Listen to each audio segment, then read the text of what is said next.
अस्सलाम वालेकुम।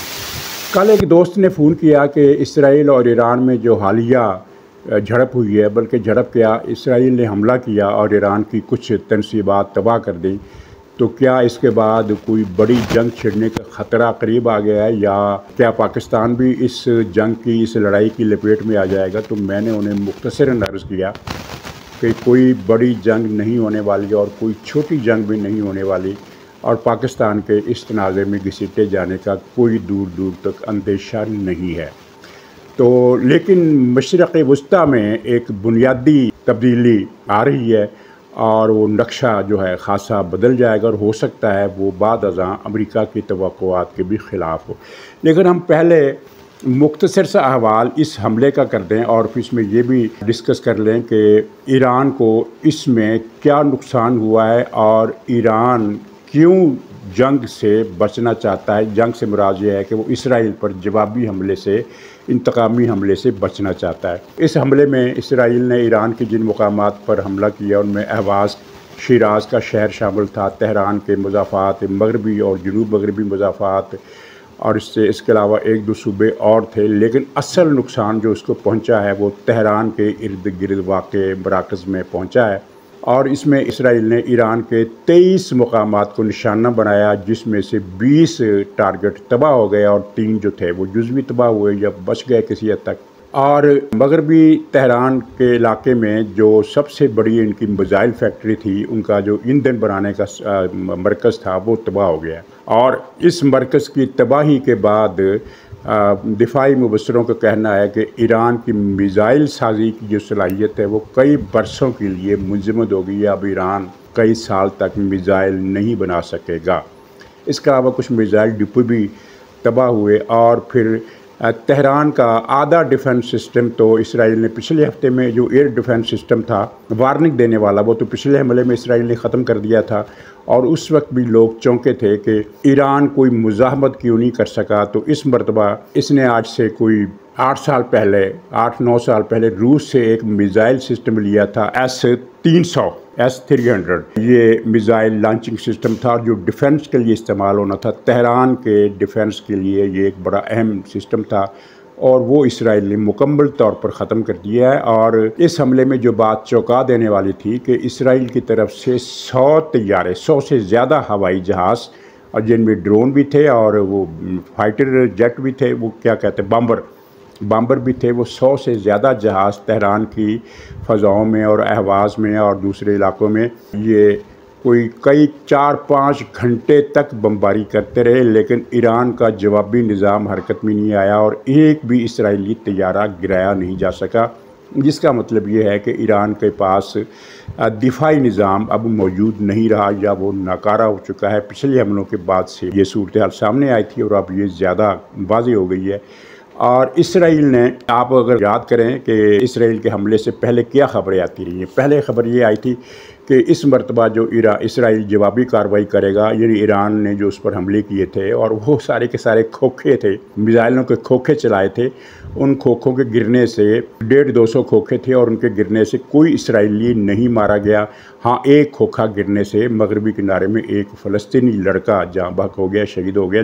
तो इसके अलावा कोई नुकसान नहीं हो। तो उसके जवाब में ख़बर आई थी कि इसराइल ईरान के एटमी तनसीबात वाले इलाकों पर हमला करेगा, जिस पर अमेरिका ने उससे रोक दिया, सख्ती से रोक दिया। और उसके बाद फिर इसराइल ने मुतबादिल प्लान बनाया कि वो ईरान के तेल के ईंधन वाले ज़ख़ीरों पर हमला करेगा। अमेरिका ने इससे भी उसे रोक दिया। फिर तीसरी खबर ये आई कि ईरान के जो सियासी और अस्करी क़यादत है, पासदाराने इनकलाब की जो क़यादत है, उसको हिट किया जाएगा, यानी उसके जो बड़े बड़े लीडर हैं उनके घरों पर या ठिकानों पर हमले किए जाएंगे और उनको मार दिया जाएगा। इस खबर के बारे में फिर अमेरिका की तरफ से कोई रोक नहीं आई, लेकिन लाजमी बात है कि अमेरिका ने इस बात से भी उसको रोक दिया होगा। और यूँ ज़िमनी तौर पर हमें ये भी पता चला कि इसराइल के बारे में जो तासुर है कि वो अमेरिका की बात को ख़ातर में नहीं लाता, जो उसका मन करता है वो कर डालता है और अमेरिका कुछ नहीं कर सकता, तो ये तासुर गलत साबित हुआ। मालूम ये हुआ कि अमेरिका अगर सख्ती से रोके तो इसराइल के पास फिर तामील के अलावा कोई चारा नहीं रहता। तो वो जो हम ख़बरें देखते हैं कि अमेरिका ने ये मुतालबा कर दिया इसराइल से कि ये मत करो, वो मत करो, लबनान पर हमला मत करना, गज़ा के हस्पतालों को हिट मत करना, तो इसराइल नहीं मानता। तो दरअसल हमें ये पता चलता है कि अमेरिका ने ये बयानात जो दिए थे या जो इस तरह के बयानात देते हैं वो पब्लिक कंजम्पशन के लिए, दुनिया को दिखाने के लिए कि ये देखो जी मैं तो इनको मशवरा देता रहा हूँ, ये नहीं मानता। वो झूठ, मक्कारी और धोखाधड़ी पर मुश्तमिल बयानात होते हैं। जिस मामले से इसराइल को अमेरिका वाक़तन रोकना चाहता है और वो उससे रोक लेता है और रुक जाता है। चुनांचे ये इन तीनों किस्म के अहदाफ पर हमला नहीं किया गया और बहुत ही महदूद पैमाने पर, यानी 3 इलाकों को हदफ बनाया गया, 3 शहरों के मुजाफात को, और 20 के करीब जो इनकी तनसीबात थी वो तबाह कर दी गई। ईरान को इससे बहुत नुकसान पहुँचा और इसके आगे जो जाकर नतीजे होने हैं और मशरिक़ वस्ता का जो नया नक्शा हमें नज़र आ रहा है, इस पर कुछ बड़ी अहम मालूमात है वो आपकी खिदमत में रखेंगे। तो एक नतीजा ज़मीनी तो ये भी हो सकता होगा कि हौसियों को मिज़ाइलों की सप्लाई कुछ अरसे के लिए रुक जाएगी और हौसी कुछ कमज़ोर हो जाएंगे, लेकिन हौसी इतने ताकतवर हैं कि वो अपनी इस कमज़ोरी के आलम में भी इस जंग को कुछ मज़ीद अरसे के लिए घसीट कर ले जा सकते हैं। और इसमें कुछ शुबा नहीं कि हौसी हालिया वाक़यात के बाद कमज़ोर हुए हैं। उनकी जो फायर पावर थी बाबुल मंदिब में, तकरीबन हर रोज़ वो एक जहाज़ को निशाना बनाते थे, किसी दिन 2 को भी बनाते थे, अगरचे उनमें से कामयाबी नहीं हुई क्योंकि इन्होंने कोई, मेरा ख्याल है कुछ 100 के करीब जहाज़ों को निशाना बनाया, लेकिन सिर्फ 1 जहाज़ डूबा और 3 जहाज़ों को नुकसान पहुंचा, बाकी जहाज़ बच निकले। लेकिन अब हमले के उन वाक़यात में नुमाया कमी है, तकरीबन 100% से भी ज़्यादा कमी वाक़ई हुई है। 100% से मुराद ये है कि अगर पहले 100 हमले होते थे तो अब 50 भी नहीं होते बल्कि 10 भी नहीं होते। बहुत ज़्यादा ड्रास्टिक यानी प्रोपोर्शन पर कमी वाक़ई हुई है। और ईरान की तरफ से जो मौक़िफ़ आ रहा है कि हमने इसराइल का हमला नाकाम बना दिया और इसराइल सिर्फ महदूद नुकसानात पहुंचा सका, तो उसकी वजह क्या है? अब जबकि सारी दुनिया जानती है कि ईरान को कम से कम मिज़ाइल और डिफेंस सिस्टम में, एयर डिफेंस सिस्टम में और मिज़ाइलों की सनत के हवाले से नाकाबिले तलाफ़ी नुकसान पहुँचा है। तमाम जुमला आलमी माहिरीन का ये ख्याल है कि ईरान अब कई साल तक मिज़ाइल नहीं बना सकता। तो इससे ईरान के इस रवैये की वजह एक ही है। ईरान के अंदर क्लैरिक्स का जो एक दबाव होता है मजहबी तबके का कि इसराइल के ख़िलाफ़ बड़ा जवाबी हमला किया जाए, ईरान उससे गुरेज़ करना चाहता है क्योंकि उसे पता है कि वो इसराइल की नए हमले का मुकाबला नहीं कर सकेगा और नया हमला पहले से ज़्यादा बड़ा होगा और बहुत ज़्यादा नुकसान हो जाएगा, इसकी क़यादत के लोग मारे जाएंगे। चुनांचे वो अपने क्लैरिक्स को और अपने अवाम को ये यकीन दिला रहा है कि क्या हुआ, इसराइल ने तो कुछ भी नहीं किया, हमारा तो कोई नुकसान ही नहीं हुआ। अच्छा, अब आने वाला नक्शा क्या बन रहा है? इस सिलसिले में पहले ये एक बड़ा अहम पॉइंट है कि ईरान की मौजूदा क़यादत को अमेरिका क्यों लाया था और अमेरिका ने ईरान में शाह के ख़िलाफ़ क्यों इनकलाब बर्पा किया। अब तो किताबें छप चुकी हैं कि ये सारा CIA स्पॉन्सर्ड इनकलाब था जो ख़मैनी साहब की क़यादत में बर्पा हुआ और इसका मकसद था मिडिल ईस्ट को कंट्रोल करना इस तरीके से कि अरब मुल्कों को ईरान से ख़तरा लाहक हो जाए कि ईरान तो हम पर हमला करना चाहता है, कब्ज़ा करना चाहता है, तो वो इसराइल का खेड़ा छोड़ दें, इसराइल का पीछा छोड़ दें, बल्कि उससे दोस्ती कर लें ईरान से बचाव के लिए, क्योंकि इसराइल से तो उनकी असूली जंग थी कि इसने बैतुल मक़दस पर कब्ज़ा कर रखा है। जबकि ईरान का मसला ये था कि उन्हें नज़र आ रहा था कि ईरान अब इन पर कब्ज़ा कर लेगा, इराक़ पर भी कर लेगा, शाम पर भी कर लेगा, सऊदी अरब पर भी कर लेगा, जैसा कि उनके ऐलान आते रहे हैं कि हम पुरानी ससानी सल्तनत बहाल करेंगे जो तुर्की से लेकर मिस्र तक फैली हुई थी और हिजाज़ को भी हम शामिल करेंगे, यमन को भी शामिल करेंगे। तो वो ऐसा ही हुआ और अमेरिका अपने मकसद में कामयाब रहा। तमाम अरब मुल्क इसराइल से दुश्मनी छोड़कर ईरान के ख़िलाफ़ लाइन अप हो गए और न सिर्फ इतना बल्कि वो इसराइल के दोस्त और इत्तेहादी भी बन गए। यानी अमेरिका को एक बहुत बड़ी फंडामेंटल कामयाबी मिली, उसने मशरिक़ वस्ता की सियासत का रुख ही बदल दिया और इसराइल सऊदी अरब से लेकर मिस्र तक, अमारात से लेकर ओमान तक और तमाम मुल्कों का दोस्त इत्तेहादी बन गया। और फिर आपने एक नक्शा देखा कि इसराइल एक इस तरह इन अरब मुल्कों में घिरा हुआ है जिस तरह ज़बान 32 दांतों में, 32 दांतों के होते हुए ज़बान को कोई ख़तरा नहीं हो सकता। चुनांचे इसराइल के गिर्द एक मुहासरा कायम हो गया और ये था टारगेट अमेरिका का। और वजह ये बनी कि 73 की जंग में अगरचे अमेरिका ने मुदाखलत करके पांसा पलट दिया था, लेकिन एक मरतबा तो मिस्र ने इसराइल को नानी याद करा दी थी और इसराइल को खासा प्रॉब्लम का सामना था अपनी सर्वाइवल के लिए। तो उस वक्त ये ख़तरे की घंटी बजी कि ये तो मसला चलता रहेगा, कब जाने कौन सी किसी अरब मुल्क की हुकूमत इसराइल पर हमला कर दे और यूँ इसके रियासत का वजूद ख़तरे में पड़ जाए। तो फिर ये 73 की जंग के बाद ये फ़ैसला CIA ने कर लिया, अमरीकी डीप स्टेट ने कर लिया कि खुमैनी साहब को लाना है, शाह को हटाना है। शाह अमरीका का वफ़ादार था, लेकिन वो इस हद तक जाने के लिए तैयार नहीं था कि वो उसकी तरफ से ऐलान आ जाए कि हमने सऊदी अरब से लेकर इराक़ तक तमाम मुल्कों पर कब्ज़ा कर लेना है। वो इस हद तक जाने के लिए तैयार नहीं था, चुनांचे उसे हटाकर। और दूसरी बात यह है कि शाह अवाम में पॉपुलर नहीं था। एक पॉपुलर लीडरशिप लाई जाएगी जो अमेरिका के पर्पज़ को पूरा करेगी। इस मंसूबे पर अमल किया गया और कामयाबी से किया गया, और कामयाबी ऐसी थी कि दुनिया भर ने ये समझा कि इलाके से अमेरिका का असर और रसूख ख़त्म हो रहा है। हालांकि रोज़े रोशन की तरह ये सामने की बात है कि ईरानी इनकलाब के बाद सारे के सारे अरब मुल्क, क्या लेफ़्ट के क्या राइट के, सारे के सारे मुल्क इसराइल की गोद में जाकर बैठ गए और अमेरिका के इत्तेहादी बन गए। तो ये था प्लान। फिर ईरान की इसराइल से जंग क्यों हुई, यानी जंग से मुराद है कि ये एक सर्द जंग, एक तसादम, एक नज़रियाती या फ़ौजी एक स्टैंड ऑफ इनके दरमियान क्यों हुआ, इसराइल ने ईरान के मफादात पर क्यों हमले किए और ये सारी सूरत क्यों बनी। तो उसकी वजह ये थी कि ईरान का जो लॉन्ग टर्म प्रोजेक्ट था उसका ख़ात्मा होना था सऊदी अरब पर कब्ज़े की सूरत में। लेकिन उससे पहले, सबसे पहले जो मसला हुआ वो था लबनान में ईरान का गलबा। लबनान में मौजूदा हिज़्बुल्लाह और फलांजिस्ट मलेशिया, उस वक्त हिज़्बुल्लाह कायम नहीं हुई थी, लेकिन हिज़्बुल्लाह के अनासर मौजूद थे। इनकलाब ईरान से बहुत पहले इन्होंने मिलकर वहाँ मुखालफ फ़िरके के मुसलमानों का कत्लेआम किया था लबनान में, क्योंकि वहाँ लबनान की हुकूमत पर उस फ़िरके की नुमाइंदगी ज़्यादा थी। खैर वो अलग कहानी है, वो फिर कभी सही। तो उसके बाद फिर जब ईरान में इनकलाब आ गया तो हिज़्बुल्लाह बन गई, और फिर ईरान ने ये सोचा कि सबसे पहले लबनान पर कब्ज़ा किया जाए। इसराइल लबनान को अपना, यानी वो पड़ोसी मुल्क नहीं समझता, बल्कि अपनी एक क्या कहते हैं, बैक गार्डन, पाएँ बाग समझता है या अनेक्सी समझता है। तो वो वहाँ से कश्मकश शुरू हुई कि भाई यहाँ इत्तेहादियों के मफादात टकरा जाते हैं ना, कभी किसी नुक्ते पर आकर लड़ाई हो जाती है। बड़े गहरे इत्तेहादियों और दोस्तों के किसी एक नुक्ते पर आकर, यानी जिगरी यार, लंगोटी यार, एक लड़की के मसले पर आकर एक दूसरे को कत्ल कर देते हैं, यहाँ तक भी होता है। तो लबनान के मसले पर इनकी चपकलश शुरू हुई, वरना अगर लबनान का मसला न होता तो ये चपकलश कभी शुरू नहीं होनी थी। अच्छा, ये इस सब्जेक्ट को हम यहीं छोड़ते हैं। आगे फिर क्या होने वाला है, अब एक इत्तेफाक राय हो गया लबनानी हुकूमत और इसराइल और अमेरिका और पड़ोसी मुल्कों के दरमियान कि लबनान से ईरान को चलता करना है। चुनांचे हिज़्बुल्लाह की सफ़े अव्वल, सफ़े दोम, सफ़े सोम की सारी क़यादत मार दी गई है, और हिज़्बुल्लाह की ताकत का 50% हिस्सा जो था वो पनाहगज़ीन हो गया है, शाम यानी लबनान से भाग गया है। लेकिन एक बड़ा हिस्सा अब भी वो लड़ाई कर रहा है और इसराइल को नुकसान पहुंचा रहा है। यानी हर रोज़ वो इसराइल का 1 या 2 फ़ौजी हिज़्ब के हमलों में मारे जाते हैं, और कल के एक वाक़े में 5 इसराइली फ़ौजी मारे गए।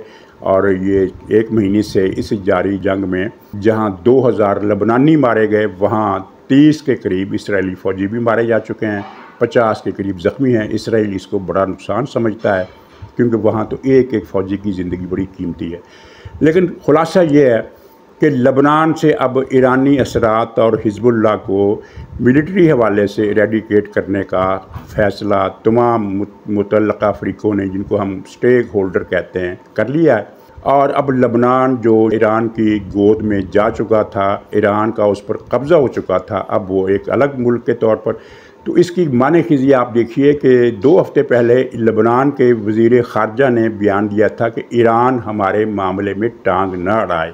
ईरान ने एक बयान दिया था कि लबनान की जंग पर फ़लाँ मुल्क को सालिस बनाया जा सकता है, उसकी सालसी में मुज़ाकरात किए जाएँ। तो लबनान ने ईरान को झिड़क दिया। ये पूरी हिस्ट्री में, यानी जो 80 के बाद की हिस्ट्री है पिछली तकरीबन निसफ सदी की, ये पहला मौका था कि लबनान ने ईरान को झिड़क दिया, डांट दिया। तो ये उस प्लानिंग की एक इंडिकेशन थी, वाज़ेह इंडिकेशन कि अब लबनान जो है वो ईरान को कबूल करने के लिए तैयार नहीं है। लबनान की हुकूमत और लबनान में जो 2 बड़े फ़िरके हैं, वो ईसाई और दूसरा मुसलमानों का एक बड़ा फ़िरका। अब वो चाहते हैं कि हिजबुल वाले यहाँ से चले जाएं, ईरान वाले यहाँ से चले जाएं। लबनान के मामले का असर पड़ेगा शाम पर। शाम और इराक़ दोनों पर ईरान का कंट्रोल है, सियासी भी मजहबी भी। थोड़ा फ़र्क है दोनों मुल्कों में।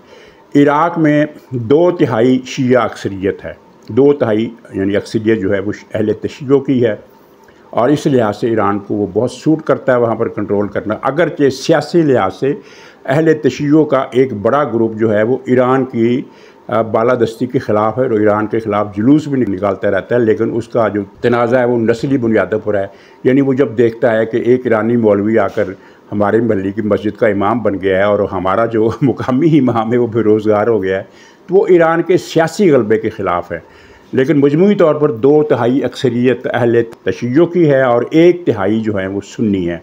जबकि शाम में मामला बिल्कुल बरक्स है। शाम में अहले तशय्युओ सिर्फ 3% हैं, 3%, यानी 100 में 3 सिर्फ अहले तशय्युओ हैं। जबकि वहाँ हुकूमत है अलवाइट मज़हब की, जो एक यानी इस्लाम से हटकर एक मज़हब है न, वो शिया और सुन्नी दोनों उसको मानते हैं कि ये इस्लाम से हटकर एक अलग मज़हब है, अलवाइट। वो उनका जो वो असल में वो एक कबीला भी है और मज़हब भी है, यानी कि सारे का सारा कबीला अलवाइट है और सारे के सारे अलवाइट एक ही कबीले के हैं, नुसैरी। वो है 11%।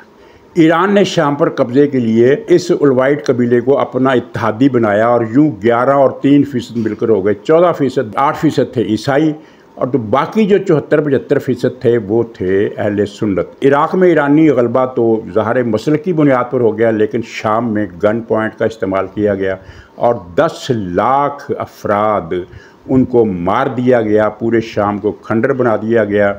और जो कुछ गज़ा में हो रहा है उससे 10 गुना ज़्यादा बड़ी क़यामत शाम पर टूटी। तो अब जब ये लबनान से ईरान निकल जाएगा और जैसा कि हमें नज़र आ रहा है कि वह लबनान में अब ईरान टिक नहीं सकता, तो इसके असरात शाम पर 2 तरीक़ों से पड़ सकते हैं। एक तो ये है कि हाफ़िज़ असद, जिसको इसराइल अपना मजबूत तरीन दिफाई हिसार समझता है, लेकिन वो उससे नाराज़ है कि उसने ईरानियों को गलबे का मौका क्यों दिया, तो वो अब किनारा कशी इख्तियार कर रहा है ईरान से कि तुम अपने अड्डे वड्डे हटा लो। ये जो परसों हमला हुआ है ना ईरान पर, उसमें उसके साथ ही इसराइल ने शाम में 3 मुकामात पर ईरानी फ़ौजी अड्डों को निशाना बनाया और उन्हें तबाह कर दिया। तो अब शाम से बशारुल असद की हुकूमत है वो ईरान से कह रही है कि अपने लोग यहाँ से निकालो, अपने अड्डे यहाँ से ख़त्म करो। आपको ये बात अजीब लगेगी कि वो जो हसन नसरुल्लाह जब मारा गया तो बशारुल असद ने उसकी मौत पर ताज़ियती बयान जारी नहीं किया, उसने उसके लिए कोई दुआए मग़फ़िरत भी नहीं की। वो जो एक रस्मी होता है ना कि अल्लाह ताला इनको अटर्नल पीस अता फ़रमाए, इस तरह की बातें जो की जाती हैं वो नहीं की, सिर्फ़ लवाहीन से अज़हारी हमदर्दी किया गया। तो ये एक बहुत बड़ी इंडिकेशन थी और ईरान के लिए क़यामत से कम नहीं थी। एक तरीका तो ये है और दूसरा तरीका ये है कि किसी भी मुनासिब वक्त पर शामी अपोजिशन शमाल की पट्टी से, यानी 1/3 इलाका उनके पास है, तकरीबन 1/3 से कुछ कम, और कुछ इलाका कुर्दों के पास है, तो वो वहाँ से निकल कर जनूब की तरफ अपना दायरा असर वसी करें। इस सूरत में ईरान और बशारुल असद फिर हाथ मिला सकते हैं पहले की तरह, लेकिन यानी शाम में भी ईरान डामाडोल है। इराक़ में अलबत्ता वो रहेगा इसी तरह, क्योंकि इराक़ में 2/3 अक्सरियत है। और यमन में जो हौसी हैं वो ईरानी हथियारों की सप्लाई ख़त्म होने से या कम होने से बतदरीज कमज़ोर होते जाएंगे। उनको असले का एक मुतबादिल ज़रिया शुमाली कोरिया भी है और रूस भी है, लेकिन एक तो ये है कि वो बहुत कम असला देते हैं, बहुत ही कम। रूस के पास इतना पैसा नहीं है और शुमाली कोरिया का भी यही मसला है। और फिर दूसरा ये है कि अमेरिका और इत्तेहादियों ने बहरा कुल्ज़म में जो नाकाबंदियाँ कर रखी हैं, बहरा कुल्ज़म नहीं बल्कि बहरा अरब का वो हिस्सा जो यमन और अमान के साहल पर वाक़ है, वहाँ भी इन्होंने अपनी पेट्रोलिंग बहुत ज़्यादा कर दी है और अब बड़ी मुश्किल से कोई हथियारों का जहाज़ शमाली यमन की बंदरगाह पर पहुंच सकता है। तो ये एक किस्म की नाकाबंदी इन्होंने की हुई है। तो दुनिया के हालात में हमने देखा है कि अचानक कोई चीज़ फैलने लगती है और फिर कुछ अरसे के बाद जब वो हम समझते हैं कि भाई ये इसका फैलाव अब नाकाबिले तब्दील है, तो वो फैलाव सिकुड़ना शुरू हो जाता है। और वैसे भी ईरान ने एक बहुत बड़ी स्ट्रेटजिक गलती की। दुनिया की तमाम जंगी किताबों में लिखा है कि कोई भी ताकत जब अपने आप को बहुत ज़्यादा फैला लेती है तो वो फिर उसके बाद कोलैप्स होना शुरू हो जाती है। वो क्या कहते हैं, एक उर्दू मुहावरा है ना कि चादर देख कर पाँव फैलाना, तो उस तरह की बात है। तो नाज़रीन, प्रोग्राम लंबा हो गया, इस बारे में बहुत सारी मालूमात और भी हैं, मुमकिन है किसी अगले प्रोग्राम में वो पेश करूँ। फ़िलहाल इजाज़त दीजिए, इंशाअल्लाह अगले मुलाकात होगी, तब तक के लिए खुदा हाफ़िज़।